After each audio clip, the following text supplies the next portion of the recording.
ओम शांति। आज बाबा के 23 अगस्त के महावाक्य हैं। बाबा ने कहा, मीठे बच्चे, दुख हरता सुख करता बाप को याद करो तो तुम्हारे सब दुख दूर हो जाएंगे। अंतमति तो गति हो जाएगी। प्रश्न है, बाप ने तुम बच्चों को चलते फिरते याद में रहने का डायरेक्शन क्यों दिया है? उत्तर है, पहला, क्योंकि याद से ही जन्म जन्मांतर के पापों का बोझ उतरेगा। दूसरा, याद से ही आत्मा सतो प्रधान बनेगी। तीसरा, अभी से याद में रहने का अभ्यास होगा तो अंत समय में एक बाप की याद में रह सकेंगे। अंत के लिए ही गायन है, अंत काल जो स्त्री सिमरे। चौथा है, बाप को याद करने से 21 जन्मों का सुख सामने आ जाता है। बाप जैसी मीठी चीज दुनिया में कोई नहीं। इसीलिए बाप का डायरेक्शन है, बच्चे चलते फिरते मुझे ही याद करो। ओम शांति। किसकी याद में बैठे हो? यह है प्यारे ते प्यारा संबंध एक के साथ जो सबको दुखों से छुड़ाने वाला है। बाप बच्चों को देखते हैं तो सब पाप कटते जाते हैं। आत्मा सतो प्रधान तरफ जा रही है। दुख तो अथाह है ना, गाते भी हैं, दुख हरता सुख करता। अब बाप तुमको सच सच सब दुखों से छुड़ाने आए हैं। स्वर्ग में दुख का नामो निशान नहीं होता। ऐसे बाप को याद करना बहुत जरूरी है। बाप का बच्चों के प्रति प्यार होता है ना, यह तो तुम जानते हो। बाप का किन किन बच्चों पर प्यार है। बच्चों को समझाया है, अपने को आत्मा समझो, देह नहीं समझो। जो अच्छे रतन हैं वह बाप को चलते फिरते याद करते हैं। यह भी क्यों कहते हैं? क्योंकि तुम्हारा जन्म जन्मांतर से पापों का घड़ा भरा पड़ा है। तो इस याद की यात्रा से ही तुम पाप आत्मा से पुण्य आत्मा बन जाएंगे। ये भी तुम बच्चे जानते हो कि ये पुराना तन है, दुख आत्मा को ही मिलता है। शरीर को चोट लगने से आत्मा को दुख फील होता है। आत्मा कहती है, मैं रोगी दुखी हूँ। यह है दुख की दुनिया। कहाँ भी जाओ दुख ही दुख है। सुख धाम में तो दुख हो ना सके। दुख का नाम लिया तो गोया तुम दुख धाम में हो। सुख धाम में तो जरा भी दुख नहीं। समय भी बाकी थोड़ा है, इसमें पूरा पुरुषार्थ करना है बाप को याद करने का। जितना याद करते रहेंगे उतना सतो प्रधान बनते जाएंगे।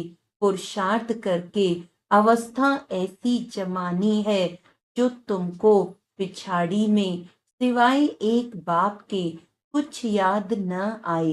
एक गीत भी है, अंतकाल जो स्त्री सिमरे।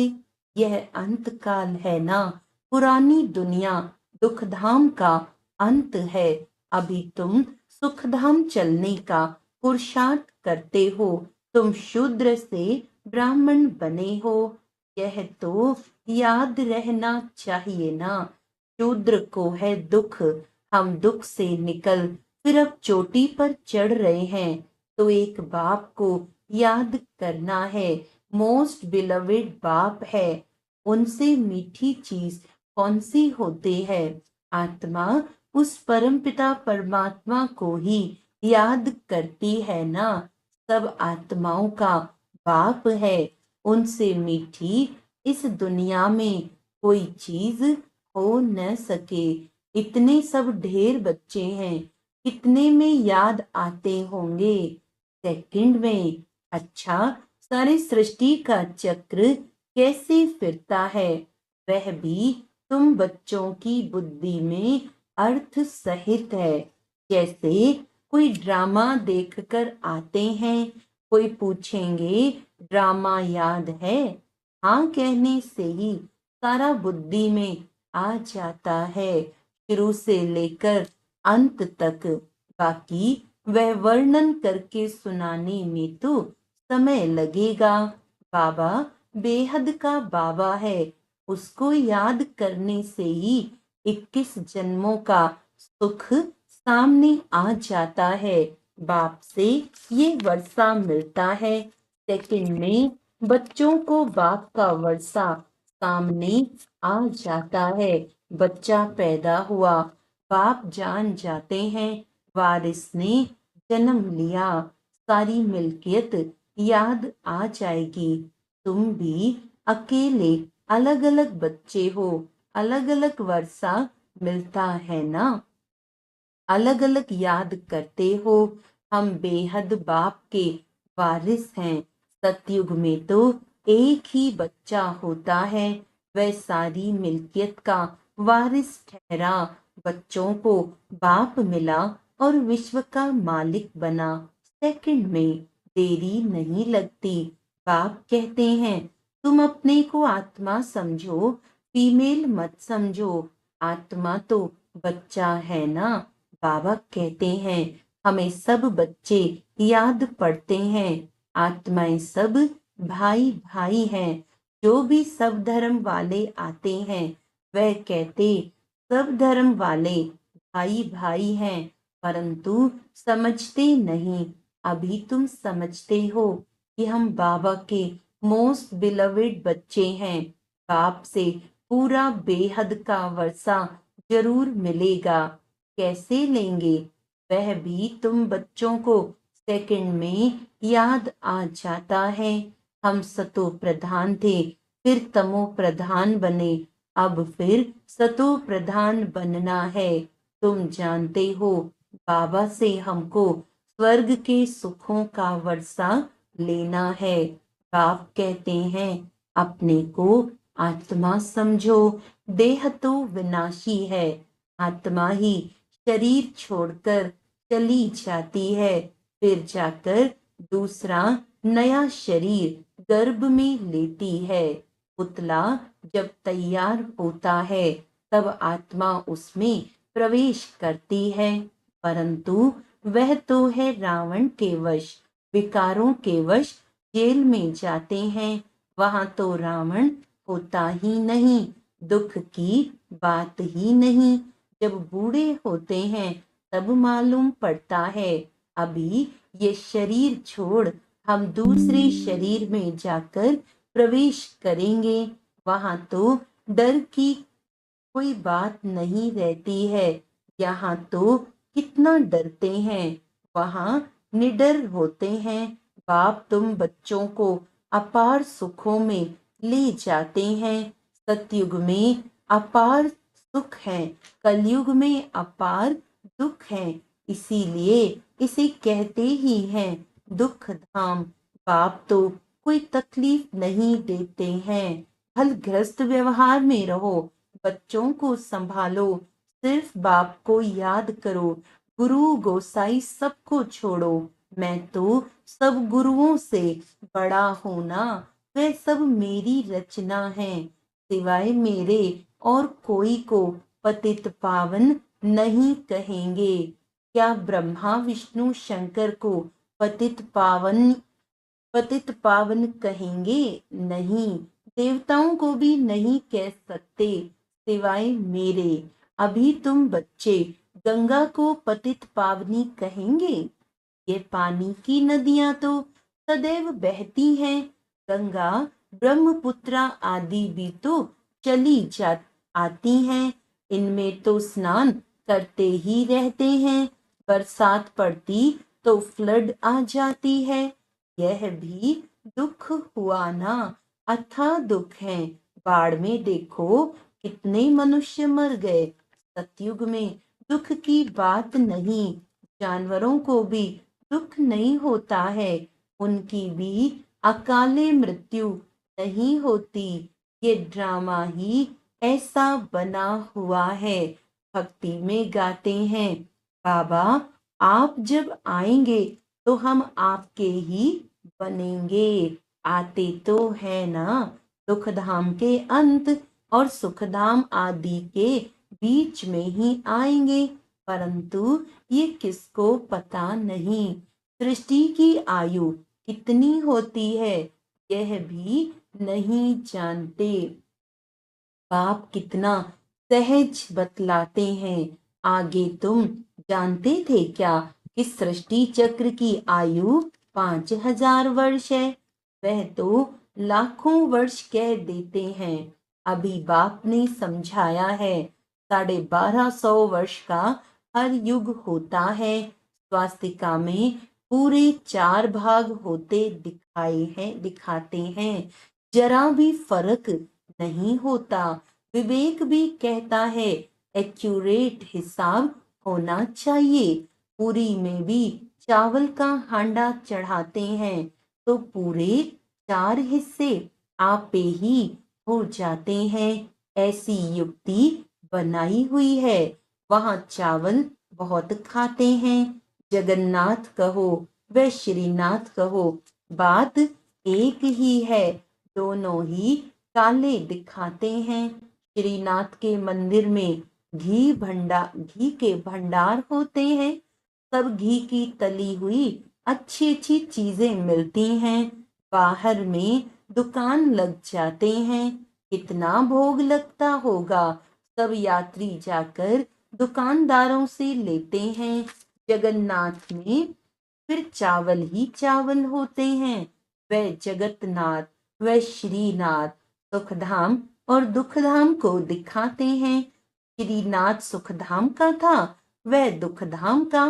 काले तो इस समय बन गए हैं काम चिता पर चढ़कर।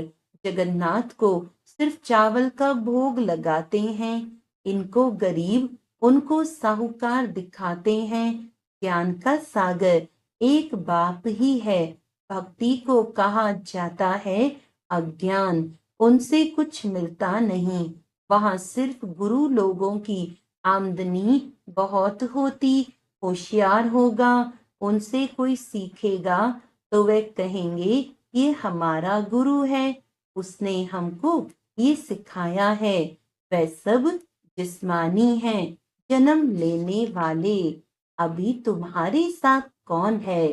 विचित्र बाप। वे कहते हैं ये मेरा शरीर नहीं है, ये तुम्हारे इस दादा का शरीर है जिसने पूरे 84 जन्म लिए हैं। इनके बहुत जन्मों के अंत में मैं इसमें प्रवेश होता हूँ। तुमको सुखधाम ले जाने। इसको गौमुख भी कह देते हैं। गौमुख पर कितना दूर दूर से आते हैं। यहाँ भी गौमुख है।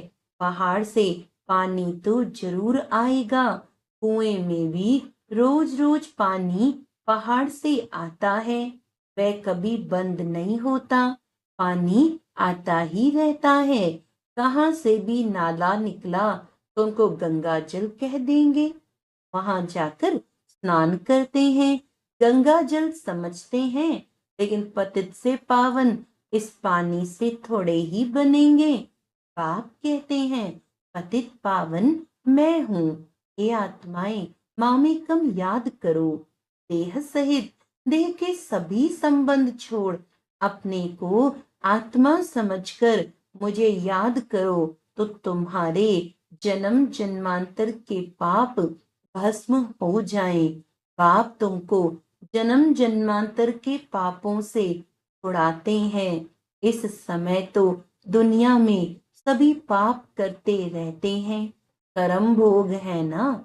अगले जन्म में पाप किया है। 63 जन्म का हिसाब किताब है। थोड़ी थोड़ी कला कम होती जाती है। जैसे चंद्रमा की कलाएं कम होती है ना। ये फिर है बेहद का दिन रात। अभी सारी दुनिया पर, उसमें भी खास भारत पर राहु की दशा बैठी हुई है। राहु का ग्रहण लगा हुआ है। अभी तुम बच्चे शाम से सुंदर बन रहे हो, इसीलिए श्री कृष्ण को भी श्याम सुंदर कहते हैं। सचमुच काला बना देते हैं। कामचिता पर चढ़े हैं तो निशानी दिखा दी है, परंतु मनुष्यों की कुछ बुद्धि चलती नहीं। एक सांवरा दूसरा गोरा कर देते हैं। अभी तुम गोरा बनने का पुरुषार्थ कर रहे हो। सतो प्रधान बनने का पुरुषार्थ करेंगे तब तो बनेंगे ना, इसमें तकलीफ की बात नहीं। यह ज्ञान अभी तुम सुनते हो, फिर प्रायलोक हो जाता है। कल गीता पढ़कर सुनाएंगे, परंतु यह ज्ञान तो सुना न सके। वह हुआ भक्ति मार्ग के लिए पुस्तक। भक्ति मार्ग के लिए ढेर सामग्री है, ढेर शास्त्र हैं। कोई क्या पढ़ते, कोई क्या करते। राम के मंदिर में भी जाते हैं, राम को भी काला कर दिया है। विचार करना चाहिए कि काला क्यों बनाते हैं। काली कलकत्ते वाली भी है, माँ माँ कह हैरान होते हैं। सबसे काली वह है और बहुत भयानक दिखाते हैं, उनको फिर माता कहते हैं। तुम्हारे ये ज्ञान बाण, ज्ञान कटारी आदि हैं, तो उन्होंने फिर हथियार दे दिए हैं। वास्तव में काली पर पहले मनुष्यों की बलि चढ़ाते थे, अभी गवर्नमेंट ने बंद कर दिया है।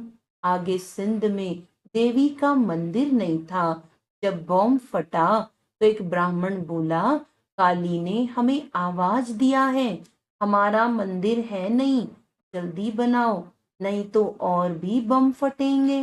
बस ढेर पैसे इकट्ठे हो गए, मंदिर बन गया।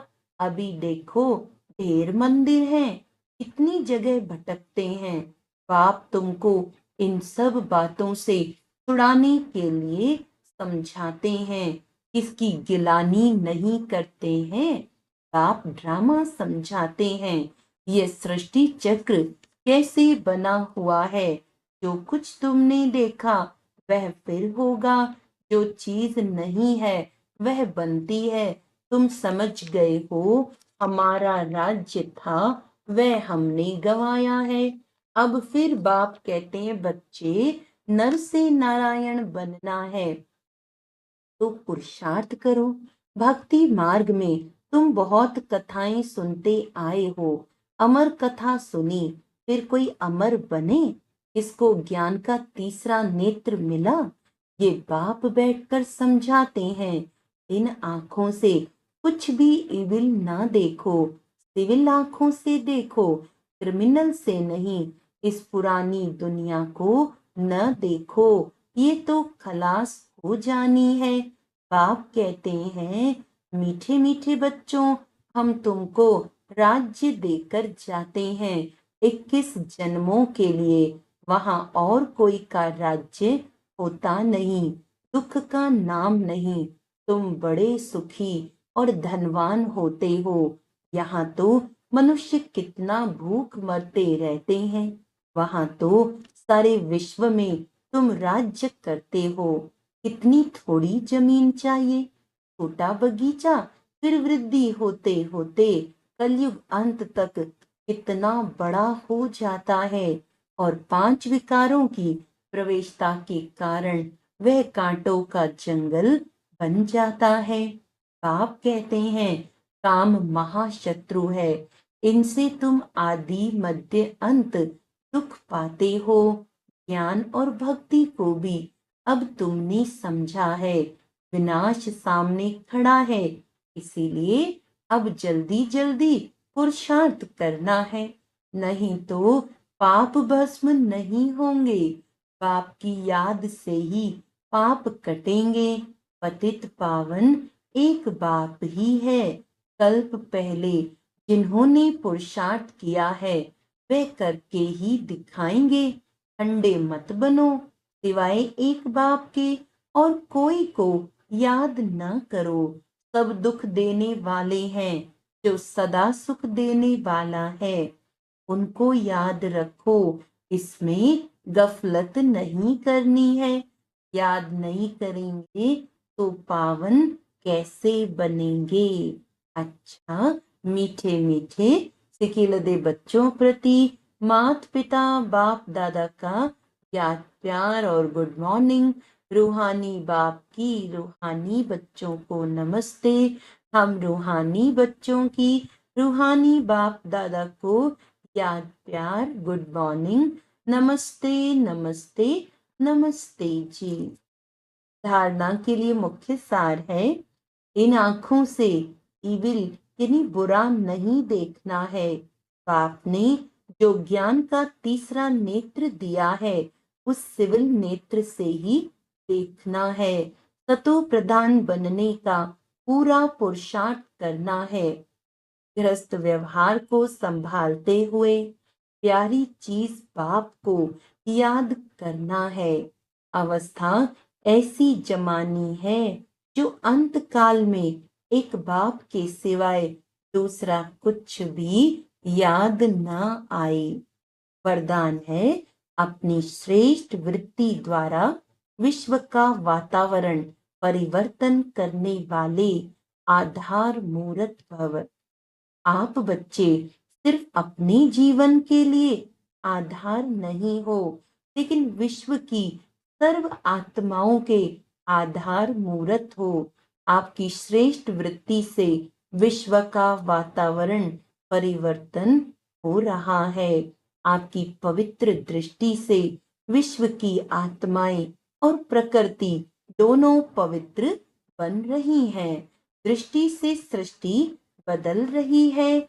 आपके श्रेष्ठ कर्मों से श्रेष्ठाचारी दुनिया बन रही है।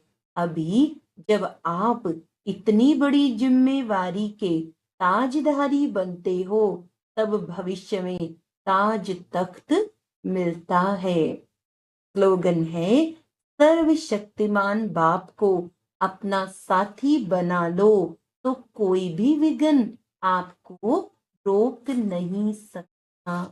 अच्छा, आज का अव्यक्त इशारा है, जिस समय कोई भी परिस्थिति आए तो बाप को साथी बना लो, तो अनुभव करेंगे कि मैं अकेला नहीं हूँ। मेरे साथ विशेष शक्ति है। जहाँ बाप है, वहाँ चाहे कितने भी तूफान हो, वह तोहफा बन जाएंगे। निश्चय बुद्धि विजयंती, इस टाइटल की स्मृति से विजयी बनो। अच्छा, ओम शांति।